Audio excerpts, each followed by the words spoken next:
네, 최근 몇 년 사이에 감염병, 지진, 호우까지 재난 상황이 끊이지 않고 발생을 하고 있습니다. 이럴 때일수록 재난별 대체 방법을 알아두는 것이 중요할 텐데요. 재난 발생 시에 챙겨둬야 할 생존 가방과 미리 숙지해 놓으면 좋은 유용한 점들을 임명국 PD와 함께 이야기 나눠보겠습니다. 네, 같은 임씨니까 임민경이라고 하려고 그랬죠. 그렇죠? 안녕하세요. 네, 안녕하세요. 이쪽이 임명국인가. 네. 자, 보면은 다시 한번 물어보면 임민경 PD 지금 수해 피해 입었잖아요. 그 이후에 집에 뭐 생존 가방 내지나 어쨌든 안전을 위한 이런 것을 비치하려는 노력을 해본 적이 있다 없다? 없다. 아직. 일단은 저 같은 경우도 아직은 안 돼 있는데 실제로 우리 집에 어떤 안전 도구가 있는지를 있긴 있거든요. 근데 어디다가 속된 말로 속어를 좀 이렇게 짱 박아 놓은 거예요. 다시 찾아냈어요. 아, 있구나. 아, 맞아. 그때 우리 이거 사놔서 놔두긴 했는데 이게 무슨 의미가 있을까라고 했는데 이러면서 일단 지금 체크는 하고 있어요. 그런데 역시나 우선순위에 있어서 생활에 밀리는 게 있는 것 같습니다. 네. 어쨌든 임명국 PD하고 이런 거 하나하나씩 우선 알아보도록 하겠습니다. 일단은 미리 숙지해 놓으면 좋을 것들이 있다고요. 어떤 게 있나요? 네, 국민 재난 안전 포털에 따르면요. 사전에 꼭 기억해 두는 사항으로 대피 장소, 대피소까지의 도로 정보, 1, 2차 대피소 및 가족의 연락처, 자기 지역의 대피 계획, 숙지 방법을 말하고 있는데요. 대피 장소의 경우에 친척집 등 2곳 이상을 말하고 있고요. 대피소까지의 도로 정보는 도로의 포장 상태, 침수 가능성, 경유 방향 등 사전 정보까지 포함하고 있습니다. 맞네. 그렇지 않아요? 네. 실제로 포장 상태라든지 저희 같은 경우도 차 운전하면서 바닥이 어떻게 그렇죠. 됐을까, 맨홀 뚜껑 어떨까, 이 무서운 상상을 하게 되는데 이런 것들을 미리 아는 것 저는 그냥 단순 글인 줄 알았어요. 근데 진짜 그렇네. 그리고 이번에도 말씀드렸지만 자기 집이 어떤 곳인지를 파악하는 게 필요하잖아요. 이번에 네. 침수를 당했다면 침수 가능성이 매우 높은 지역인 것이죠. 무조건. 그리고 지난주에 목요일 날 저희가 이제 구전 PD하고 같이 알아봐서 이제 알려드렸는데 본인의 집이 고도가 어떻게 되는지 3, 4m 차이로 같은 동인데도 불구하고 어디는 피해를 보고 어디는 피해를 안 보는 거거든요. 그런 것들 알아내는 것 너무 중요한 것 같습니다. 다시 한번 좀 그냥 볼게요. 대피 장소, 대피소까지 도로 정보나 도로 정보라고 했습니다. 도로 정보. 네. 그리고 제 1, 2차 대피소. 그러니까 1, 2차 대피소. 지금 임민경 PD 우리는 이재민들이 계신 이제 대피소에 해당되는 동주민센터를 갔다 오긴 했어요. 네. 그러니까 저는 아직 대피소라고 했었는데 제가 사는 곳에 동주민센터가 대피소로 지정됐는지 지정이 안 됐는지 아직 파악을 못했네요. 아, 그런데 이렇게 되네요. 어디로 대피해야 될지 몰라야죠 또. 죄송합니다. 다음번에는 저도 오늘 딱 끝나자마자 집에 돌아가서 반드시 알아봐야 될 것 같아요. 알아보고 다음 주에는 저희들도 이렇게 실천했다는 걸 같이 공유하도록 하겠습니다. 네. 그리고 가족의 연락처 그리고 주변에 친척집 등 2곳 이상을 대피 장소 그러니까 대피 장소로 있는 뭐 공공기관만 있는 게 아니라 친인척이나 친구 집도 해당될 수 있겠네요. 정 안 되면. 이게 제가 그 밑에 써져 있는 글까지 있었는데요. 네네. 친척집 등을 포함한 이유가요. 네네. 가족끼리의 공유예요. 그래서 이제 헤어질 경우에 재난 상황에서 헤어질 경우에 어디서 만날지에 대해서 정하게 되는 게 대피소랑 그다음에 가족끼리 알고 있는 친척집이 해당된다고 보시면 됩니다. 실제로 저희 딸이 초등학교 2학년이거든요. 아빠하고 뭔가 헤어졌을 때 만나야 될 곳을 지정을 해놨어요. 그 지정되는 게 서울대 입구역 5번 출구. 오. 지정을 해주신 건가요? 스스로 딸이 아빠. 뭐 과제였던 거예요. 해가지고 말해주더라고요. 그래서 그게 뭐냐라고 얘기했더니 아빠 혹시나 우리가 헤어지거나 문제가 생겼을 때는 서울대 입구역 5번 출구에서 만나는 거야. 그래서 이렇구나. 그런 것처럼 구체적 지침이 중요한 시대인 것 같아요. 청취자분들도 생각해 보셨으면 좋겠습니다. 관악구 주민이라면 이 말이 사실 피해를 직접 느껴보지 않으면 이런 문구나 지침이 와닿지 않는 것 같아요. 그 전에도 분명히 보긴 봤거든요. 끄떡이었지만 실천 안 했잖아요. 근데 이번만큼은 그냥 허투루 듣지 마시고 이렇게 했었을 때 어떻게 해야 되겠다라는 것을 좀 서로 가족 회의를 하는 것 그렇죠. 가족 회의가 좀 필요할 것 같습니다. 네. 이번에 걸 복귀해 보고 네 좋습니다. 다음으로 가볼까요? 대피소 이야기가 나왔는데 그러면 관악구에서는 대피소가 어디 있나요? 네, 관악구에는 21개의 대피소가 지정되어 있는데요. 대부분 지하철역, 동주민센터, 초등학교 등 공공시설이 많았습니다. 국민재난안전 포털 민방위 카테고리에서 대피소를 확인하시면 보다 더 자세하게 본인이 살고 있는 곳에서 가까운 대피소를 확인하실 수 있습니다. 알아두셔야 될 게 있어요. 국민재난안전 포털이라는 겁니다. 이 8글자를 이제는 외워야 될 것 같아요. 국민재난안전 포털. 관악 FM 같은 경우도 이 시기 때 어떻게 해야 될지에 대한 재난재해 매뉴얼을 개발하는 과정이었거든요.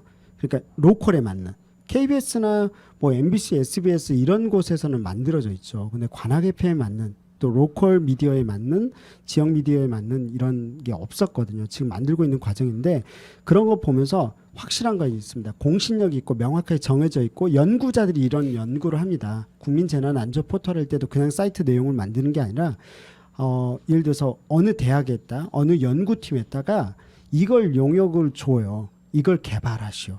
그러면 그런 관련된 안전 관련된 쪽의 학과나 이런 전문가들이 만들어 놓은 거거든요. 그래서 그냥 단순히 뻔한 이야기를 해놓은 게 아닙니다. 그래서 이런 부분들 적어도 뭔가 모르겠으면 블로그만 찾지 마시고요. 정확하게 오리지널 소스 1차 소스로 접근하는 게 필요할 것 같아요. 막 이러면 좋겠다는 개별적으로 쓰는 거 말고 국민재난안전 포털 뭐라고요? 국민재난 안전 포털. 네 좋습니다. 공익 광고 같네요. 다음으로 가볼까요? 네. 근데 재난이라는 게 갑작스럽게 찾아오잖아요. 저희 관악구미 만나봤을 때도 말씀하셨던 게 속도가 너무 빨랐다라는 말씀을 많이 하셨거든요. 대피소로 가게 될 때 챙겨야 할 것들도 있을 것 같아요. 네, 국민재난 안전 포털에 따르면요. 네, 모든 게 진짜 국민재난 안전 포털을 네. 기초로 하고 있는데요. 네. 모든 가족 구성원들이 반드시 비상용 백을 1인당 1개씩 준비하기를 권고하고 있습니다. 아 이거 중요하네. 1인당 1개네. 오 잠깐 몰랐네요. 1인당 그러면 1개. 1인당 1개네요. 네. 우리 집도 만일 가족이 셋이면 3개는 있어야 되는 거네. 네, 맞습니다. 생존 가방, 고백, 개톤백 등 다양한 이름으로 불리고 있는 이 비상용 백은요. 집에서 나갈 때 쉽게 가져갈 수 있도록 하여야 하고 대피 준비물을 상시 넣어 연중 언제나 반드시 준비되어 있어야 한다고 합니다. 근데 뭘 챙겨야 할지도 궁금해요. 사실 하면 비싼 거, 약간 좋은 거 챙겨야 될 것 같고 막상 우왕좌왕하다가 못 챙길 것 같거든요. 어떤 거 챙겨야 되나요? 일단 기본적인 대피 준비물로는요 20가지 정도가 되는데요. 와 어렵다. 아까도 30개의 그 지원 체계가 있다고 했는데 저걸 챙기는 건 힘들 텐데 어쨌든 20가지 네, 들어봅시다. 네, 시청자분들도 지금 말씀드린 항목들이 바로 준비할 수 있는지를 한번 생각해 보시면서 들어보시면 좋을 것 같습니다. 네, 비상식량 및 음료수, 손전등 및 건전지, 성냥 및 라이터, 라디오, 비상의류 및 속옷, 병따개, 화장지, 수건, 구급용품, 안경 등 생활용품, 생리용품, 종이 기저귀, 귀중품 및 중요한 서류, 여분의 자동차 키 및 집 열쇠, 신용카드, 현금카드 및 현금, 편한 신발, 가벼운 우비, 얇은 담요, 가족 연락처, 재해 지도입니다. 서류의 경우 방수가 잘 되는 비닐에 담아 보관하고 재해 지도는 사전에 미리 대피소와 대피 경로를 그려서 보관해 놓으라고 권고하고 있습니다. 그러니까 지금 당장 만일 우리가 이렇게 오늘 방송 끝나고 돌아간다면 대피소나 대피 경로 관련된 것을 먼저 그려봐야 되겠는데 저 같은 경우는 딸하고 실제로 해봐야 되겠어요. 대피소, 대피 경로 지도 그려보기 이걸 해봐야 되겠다는 생각이 지금 문득 들었습니다. 그래서 가족들끼리 이런 걸 꼭 해보셨으면 좋겠습니다. 네. 하고서 방수팩에 꼭 담아서 보관을 하라고 되어 있더라고요. 그리고 일단은 좀 더 지침을 이건 관악구청하고 한번 만들어 보자고 해야 될 것 같은데 이런 걸 지금 우리가 1인 가구가 워낙 많잖아요. 그렇죠.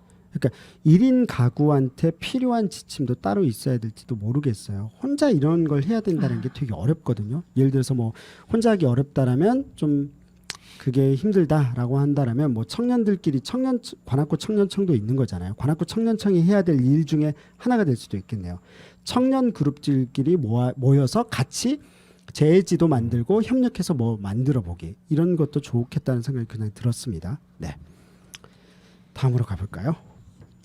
챙겨야 될 것들을 말씀해 주셨는데 순서도 있을까요? 네, 비상용백에는 체온 유지, 식수, 식량, 응급처치 순으로 우선순위가 있는데요. 또한 너무 추가적으로 이것저것 넣다 보면 무게가 또 무거워지겠죠. 보통 가방 무게는 몸무게의 10에서 20% 수준이 적당하다고 합니다. 야, 이건 몸무게 드러나요? 잠깐만. 10% 저는 어쨌든 한 6kg 내외면 와, 그래도 진짜 무겁네. 네, 어쨌든 보면은 10kg을 넘지 않는 선상 정도가 적당하지 않을까 싶어요. 10kg은 굉장히 무거운 질량입니다. 네. 근데 집에 고립되는 경우도 있을 거잖아요. 집에 꼭 배치해야 될 것들은 어떤 게 있을까요? 네, 일단 집에서는 가장 중요한 부분이 있더라고요. 비상용 백을 제외하고 추가적으로 집에서는 최소 3일, 최대 30일분 정도를 준비하여 자립적으로 생존할 수 있어야 되는데요. 이게 바로 라면과 통조림 같은 식량과 물입니다. 네, 최소 3일, 최대 30일분 정도고요. 보온용품 및 위생용품, 라디오, 양초 등 정보를 얻고 본인의 위치를 알릴 수 있는 것도 구비하라고 되어 있습니다.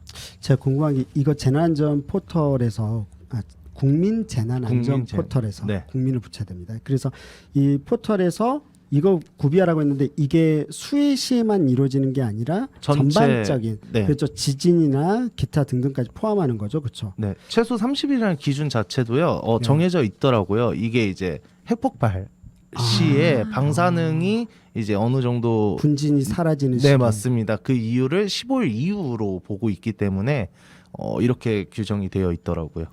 아, 이건 어렵다. 이건 좀 전문가를 모셔서 듣고 싶네요. 왜냐하면 라면이나 통조림 캔을 한 30일분을 갖고 있다는 게 이게 말처럼 쉽지 않거든요. 그렇죠. 쉽지가 않죠. 가족 구성원. 3명이라고 있었을 때도 이거 양이 꽤 많네요. 그러니까 가족 회의도 필요한 것 같고, 일단 하지만 지금 시기를 보자면 뭔가 이런 것들이 비축해 두는 게 일상을 위해서 필요할 수도 있겠구나라는 생각이 그냥 문득 들었습니다. 이건 좀 약간 바로 실천할 수 있을지에 대해서는 저희들도 한번 물어보고 알아봐야 될 것 같습니다. 네. 생각보다 준비할 것들이 굉장히 많은데요. 재난 상황에서는 그래도 꼭 필요한 거니까 최소한의 비상용 가방 정도는 가구원 수별로 준비를 해야겠다라는 생각이 듭니다.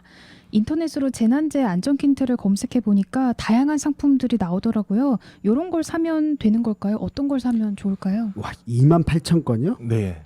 일단 그냥 한 사이트만 봤습니다. 한 사이트만 네. 봤었을 때. 네. 와.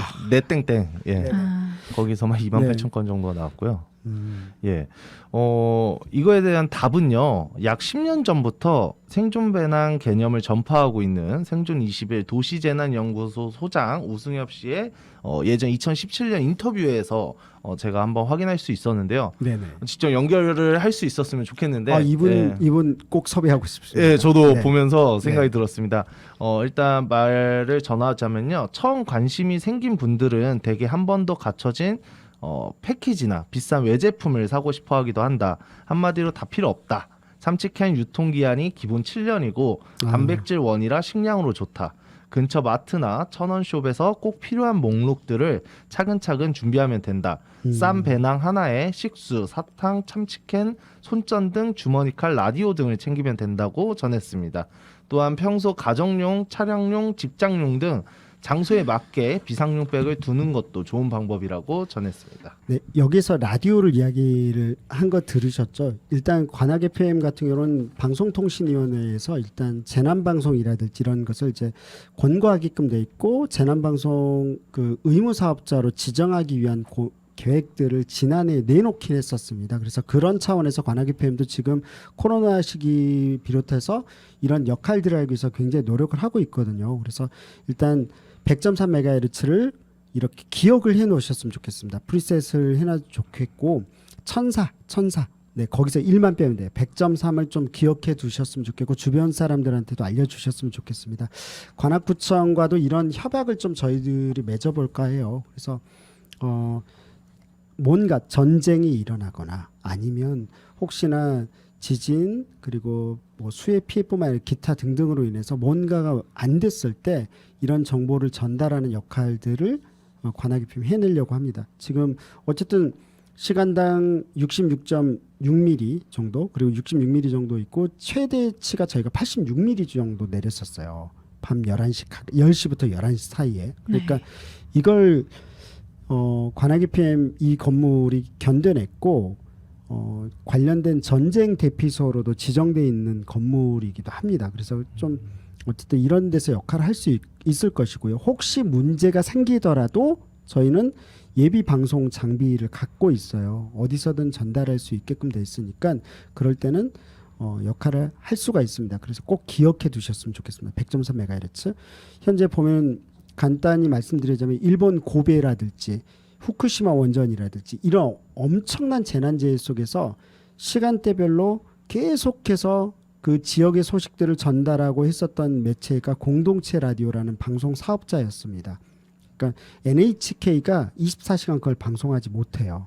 그래서 지역에서 역할을 함으로 인해서 이런 매체가 필요하구나 싶어서 이제 공동체 라디오가 확대됐는데 현재 한국도 마찬가지입니다. 공동체 라디오 관악 FM과 같은 것을 더 늘리게 된 계기가 포항 경주 지진부터 코로나 시기 등등에서 역할을 했을 때거든요. 그래서 꼭 기억해 두셨으면 좋겠습니다. 네, 오늘 당장이라도 비상용 가방 싸봐야겠다는 생각이 드는데요. 관악 FM에서도 최소한으로 비상용 가방 구비할 수 있는 방법을 제작해서 시청자 여러분들께 다시 한번 전해드리도록 노력하겠습니다. 네, 실제로 이거 관련해서 임명국 PD하고도 이거 기획했어요. 실제 싸보기로 했습니다. 또 지역에서 실제 구비할 수 있는지 얼마가 들었는지 이런 것들 한번 실험해 보겠습니다. 그래서 제품 브랜드가 드러나더라도 물론 그 제품만 있는 건 아닐 거예요. 근데 그래도 좀 실질적으로 도움이 되고자 하는 차원에서 저희가 공익적 차원에서 한번 이렇게 한번 시도를 해보고 그 과정의 경험들을 함께 나누도록 하겠습니다. 지금까지 임명국 PD와 함께했습니다.